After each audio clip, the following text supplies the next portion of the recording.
درود پاک پڑھیں اللہم صلی علی سیدنا و مولانا محمد وعلی آل سیدنا و مولانا محمد بارک وسلم صلاۃ و سلام علیک یا رسول اللہ صلی اللہ تعالی علیہ وسلم۔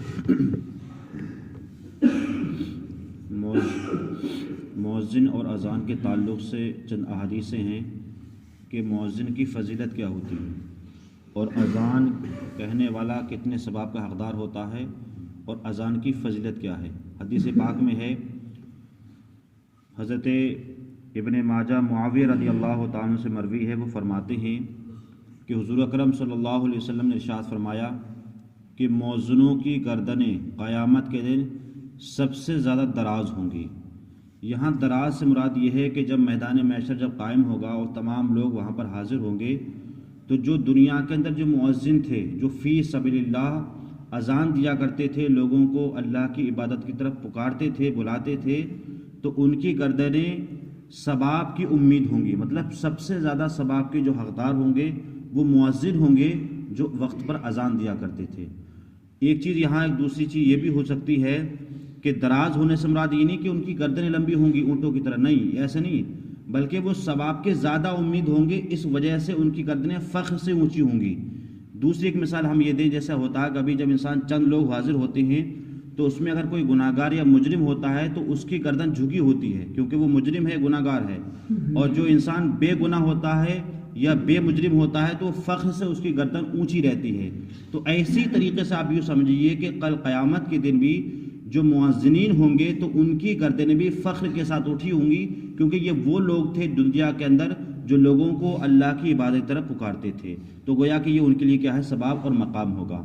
دوسرے حدیث پاک میں ہے، میرے آقا صلی اللہ علیہ وسلم ارشاد فرماتے ہیں کہ مؤذن کی جہاں تک آواز پہنچتی ہے، مطلب مؤذن جب اذان کہتا ہے تو اس کی آواز جہاں جہاں تک پہنچتی ہے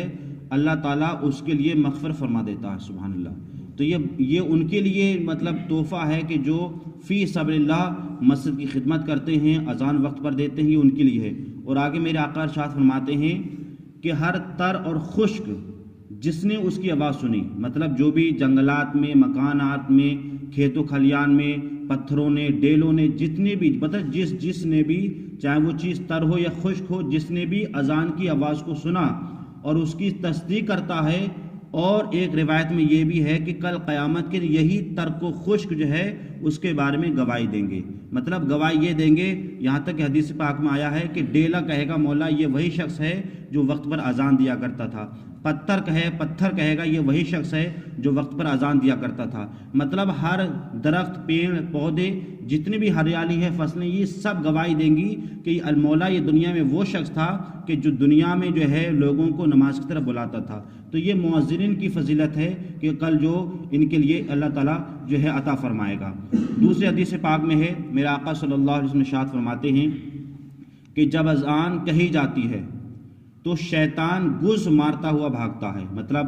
جب بستی کے اندر کہیں اذان دی جاتی ہے تو کیا ہے، شیطان گز مارتا ہوا بھاگتا ہے۔ یہاں آپ نے کبھی کبھی ایسا بھی دیکھا ہوگا کہ جب اذان کہی جاتی ہے تو کتے وغیرہ بھونکتے ہیں، تو کچھ لوگوں کا تحقیق نہیں ہے لیکن تجربہ یہ ہوا ہے، کچھ لوگ یہ کہتے ہیں اس چیز کے بارے میں کہ کتے جو ہے وہ شیطان کو بھاگتے ہوئے دیکھتے ہیں اس لیے وہ بھونکتے ہیں۔ بہرحال اس کی کتنی حقیقت ہے یہ اللہ اس کا رسول بہتر جانتا ہے، لیکن ایسے تجربے میں آتا ہے کہ جب اذان کہی جاتی ہے تو کتے بھونکتے ہیں، تو کتے اس لیے بھونکتے ہیں کہ وہ شیطان کو بھاگتا ہوا دیکھتے ہیں۔ تو آپ نے دیکھا ہوگا کہ ایسا ہوتا ہے جب اذان کہی جاتی ہے تو شیطان جو ہے وہ گز مارتا ہوا بھاگتا ہے، یہاں تک کہ اذان جب کہ وہ آواز نہ پہنچے۔ مطلب اس لیے بھاگتا ہے کیونکہ اذان میں کیا ہے، اللہ بڑا ہے، اللہ بڑا ہے، میں گواہی دیتا ہوں کہ محمد صلی اللہ علیہ وسلم اللہ کے رسول ہیں، میں گواہی دیتا ہوں کہ اللہ صرف ایک ہے، یہ اس کے الفاظ ہیں اذان کے، میں نے اردو میں اس کا ترجمہ کیا۔ تو یہ آواز جب سنتا ہے نا شیطان تو یہ سوچتا ہے کہ میں اتنی دور بھاگوں تاکہ اس اذان کی آواز میرے کانوں میں نہ ٹکرائے، اس لیے وہ بھاگ جاتا ہے، اور جب اذان پوری ہو جاتی ہے تو پھر واپس آ جاتا ہے۔ حدیث میں ہے جب اذان پوری ہو جاتی ہے پھر وہ واپس آ جاتا ہے جہاں بستی کے اندر سب میں۔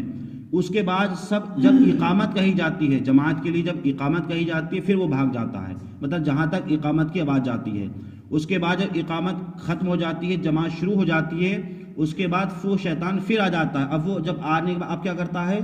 پھر وہ لوگوں کے دلوں میں خطرہ ڈالتا، مطلب جو لوگ نمازی ہوتے ہیں ان کے دلوں میں خطرہ ڈالتا، کہتا ہے کہ فلاں بات یاد کر، فلاں بات یاد کر. اور یہ ہم تجربے میں دیکھتے ہیں کہ ویسے ہم کتنا ہی بیٹھے رہیں ہمیں وہ بات یاد نہیں آئے گی، لیکن جب ہم جماعت سے نماز پڑھتے ہیں، تنہا نماز پڑھتے ہیں، تو فوراً ہمیں وہ باتیں جو کبھی بھی یاد نہیں آتی ہیں وہ فوراً ذہن میں آتی ہیں، کیونکہ شیطان یہ اکساتا ہے کہ اب نماز کی طرف توجہ مت کر، تو فلاں بات یاد کر. اور ایسا ہوتا بھی ہے. اور اس کے بعد وہ جب انسان اسی باتوں میں جب لگ جاتا ہے تو یہاں تک حدیث میرے آقا فرماتے ہیں کہ آدمی بھول جاتا ہے کہ میں نے کتنی رکعت نماز پڑھی ہے، کہ 2 پڑھی ہیں، 3 پڑھی ہیں، کیونکہ یہ جو چیزیں ہوتی ہیں یہ شیطان کے وسوسے کی وجہ سے ہوتی ہیں. تو حتی الامکان ہمیں کوشش یہ کرنا چاہیے کہ ہم خوب دماغ اور شوق اور ذوق اور خشوع کے ساتھ نماز پڑھیں تاکہ شیطان نماز کے اندر حملہ نہ کر پائے. کیونکہ شیطان کا کام کیا ہے؟ لوگوں کو بہکانا، چاہے وہ نماز کے اندر ہو یا نماز کے باہر ہو. لیکن ہم یہ کوشش کریں کہ پوری جو ہے کوشش اور پورے دماغ اور پورے دل کے ساتھ اور پورے خشوع کے ساتھ جو ہے ہم اللہ کی عبادت کریں تاکہ شیطان ہماری نماز میں کے وجہ سے نہ ڈال سکے. تو یہ کیا ہے؟ مؤذن کی فضیلت ہے. اللہ تعالی ہمیں اور آپ کو صحیح طریقے سے سب کو اپنے وقت پر نماز پڑھنے کی توفیق عطا فرمائے. اللہم صلی علی